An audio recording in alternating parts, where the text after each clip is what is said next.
Hello guys, your most welcome on Gyanesh classes. आज हम exercise 10.2 में 1 से लेकर 6 तक बताने वाले हैं।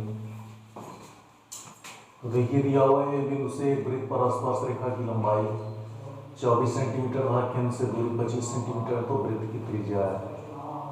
यानी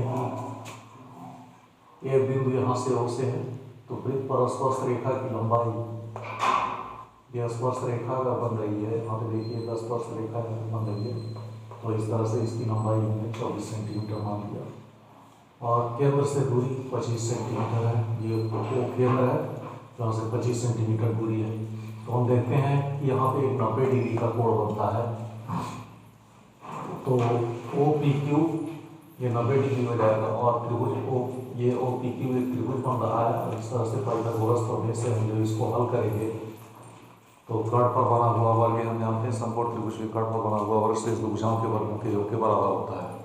तो यहाँ पर OP बराबर 49 अंडर रूट आएगा, तो योगी OP बराबर 7 सेंटीमीटर है और इस तरह से वृत्त की त्रिज्या 7 सेंटीमीटर होगी और हमारा विकल्प ए सही है। दूसरे में देखिए आकृति 10.11 में यदि TP TQ केंद्र O वाले किसी वृत्त पर दो स्पर्श रेखाएं इस प्रकार हैं कि कोण OPQ बराबर 110 डिग्री तो PTQ बराबर है, तो देखा जाता है कि वृत्त की दो स्पर्श रेखा और केंद्र द्वारा बनाया गया चतुर्भुज जो होता है वो चक्रीय चतुर्भुज होता है।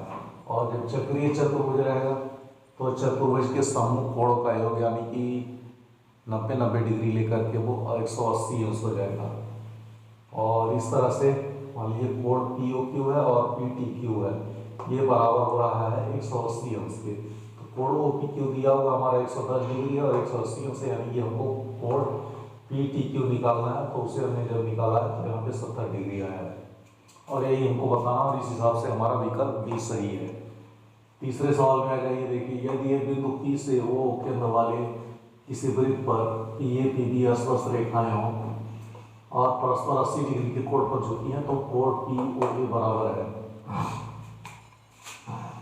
तो यहाँ पर हम देखेंगे कि P से O के अंदर जाने वाले किसी वृत्त पर ये PA और PB यहाँ पे स्पर्श रेखा बनती है और ये परस्पर 80 डिग्री के कोण पर झुकी हुए हैं। ये दोनों रेखाएं, ये रेखा दोनों 80 डिग्री के कोण पर झुके हुए हैं। तो पूछ रहा POA इसके बराबर है,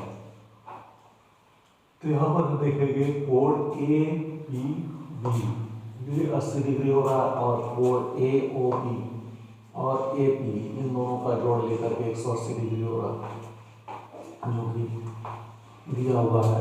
अब हम क्या करेंगे कि कोण AOB और कोण APB, यहाँ देखिए AO और B, तो यहाँ पे जो एंगल बनेगा वो 90 डिग्री होगा और इस तरह से एंगल AP और B यहाँ पर भी देखिए 90 डिग्री बनेगा, तो 90 डिग्री लेकर 180 हो जाएगा और इस तरह से 180 में से जब 80 घटाएंगे तो यहाँ पे 100 डिग्री आएगा कोण AOB के।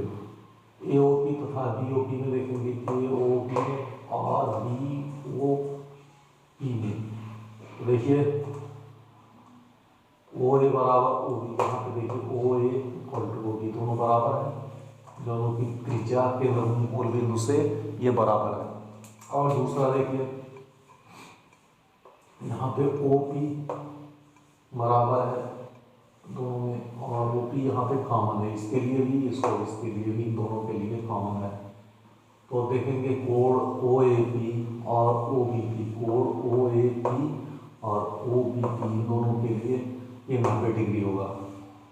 सो गाइस यहाँ पे एक समरूप त्रिभुज बनता है AOP और BOP के लिए। तो इस तरह से देखिए एंगल AP और O और एंगल BPO ये दोनों बराबर मिलेंगे और इसी तरह से AOP और BOP ये दोनों बराबर मिलेंगे, तो हमको दो समीकरण मिलता है और हम इसको क्या करेंगे AOP प्लस BOP दोनों का जोड़ ये 100 डिग्री बन रहा है।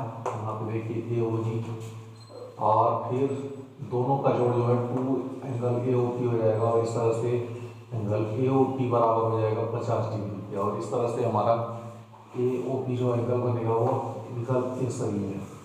चौथे में देखिए सिद्ध कीजिए कि किसी वृत्त के किसी व्यास के सिरों पर खींची गई स्पर्श रेखाएं समांतर होती है, यानी कि पी क्यू और आर एस हमको समांतर सिद्ध करना है। वृत्त है, वृत्त के व्यास के सिरे पर ये इसका यहाँ से अर्धक होता है, तो ये देखिए ओ ए क्यू यानी कि ओ ए और ये क्यू एंगल और ओ ए पी, ओ ए और पी ये दोनों का जोड़ कर 180 अंश यानी कि 90 डिग्री करके 180 अंश हुआ। तो ओ ए क्यू बराबर हो जाएगा 180 में से यदि 90 घटाते हैं तो 90 डिग्री हो जाएगा। O B R plus O B S, इसी तरह से हम देखेंगे ओ बी आर और ओ बी एस, तो भी एक समकोण त्रिभुज बन रहा है, यानी 90 180 डिग्री हो रहा है। तो ओ बी आर और ओ बी एस, ये ओ बी एस निकाल लेंगे यहाँ पर 90 डिग्री होगा। अब देखेंगे पी क्यू और आर एस के लिए ये क्या है, ए बी एक तिरछी रेखा बन जाएगी और इस तरह से हमारा क्या होगा कि angle Q A B, Q A और ये बी और ए बी आर यानी कि ए बी और आर ये दोनों क्या है एक अंतर कोण बनाएंगे और कोण पी ए बी, ये भी क्या होगा पी ए बी और A B S, A B S ये भी क्या होगा एक अंतर कोण बनाता है और इस तरह से एक अंतर कोण जहाँ बनेगा तो वहाँ पर जो स्पर्श करती हुई वृत्त पर रेखाएं होंगी वो समांतर होंगी और यही हमको सिद्ध करना है। तीसरे में देखिए सिद्ध कीजिए कि स्पर्श बिंदु से स्पर्श रेखा पर खींचा गया लंब वृत्त के केंद्र से होकर भी आता है, यानी कि टोटल प्रोसेस करने पर हमको ये बताना है स्पर्श बिंदु से ये खींचा गया रेखा यहाँ पे लंब ये वृत्त के केंद्र से होकर के जाता है, यहाँ से होकर के आता है और इसको हमने यहाँ पे सिद्ध किया है कि OP और O डैश P, OP और O डैश P ये संपाती रेखाएं हैं और संपाती रेखा होने पर वृत्त के केंद्र से होकर के ये गुजरता है। छठा है एक बिंदु A से जो एक वृत्त के केंद्र से 5 सेंटीमीटर दूरी पर है, वृत्त पर स्पर्श रेखा की लंबाई 4 सेंटीमीटर तो वृत्त की त्रिज्या ज्ञात कीजिए। तो ये मूल बिंदु है वो यहाँ पे देखिए वृत्त के केंद्र से 5 सेंटीमीटर की दूरी पर ये ए है और वृत्त पर स्पर्श रेखा की लंबाई 4 सेंटीमीटर है। ये वृत्त के स्पर्श रेखा की लंबाई 4 सेंटीमीटर है।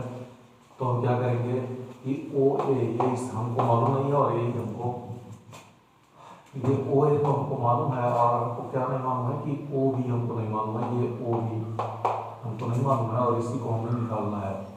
तो जो समकोण त्रिभुज के कर्ण पर बना हुआ वर्ग यानी कि कर्ण पर बना हुआ वर्ग हम जानते हैं कि शेष भुजाओं के वर्गों के योग के बराबर होता है और इसी को हमने यहाँ पे थ्योरम में अप्लाई करना है। तो O A square equal to O B square plus B A square करके यहाँ पे हमने निकाल लिया है। तो पाई का स्क्वायर और ओ बी स्क्वायर हम निकालेंगे तो ओ बी इक्वल टू आ जाएगा √9 और ओ बी आ जाएगा ये 3 सेंटीमीटर। 3 सेंटीमीटर ये वृत्त की त्रिज्या होगी, यानी कि वृत्त की त्रिज्या ओ बी ये हो जाएगा 3 सेंटीमीटर और यही हमको निकालना है। तो वृत्त की त्रिज्या हमारी 3 सेंटीमीटर होगी। तो गाइस 1 से लेकर 6 तक हमने आपको हल करके बता दिया है।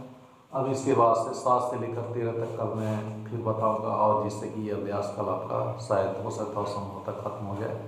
फिर नेक्स्ट एक्सरसाइज की तरफ बढ़ते हैं। इसको आप लोग डेली प्रैक्टिस किया करिएगा। थैंक यू गाइस, फिर मिलते हैं नेक्स्ट वीडियो में।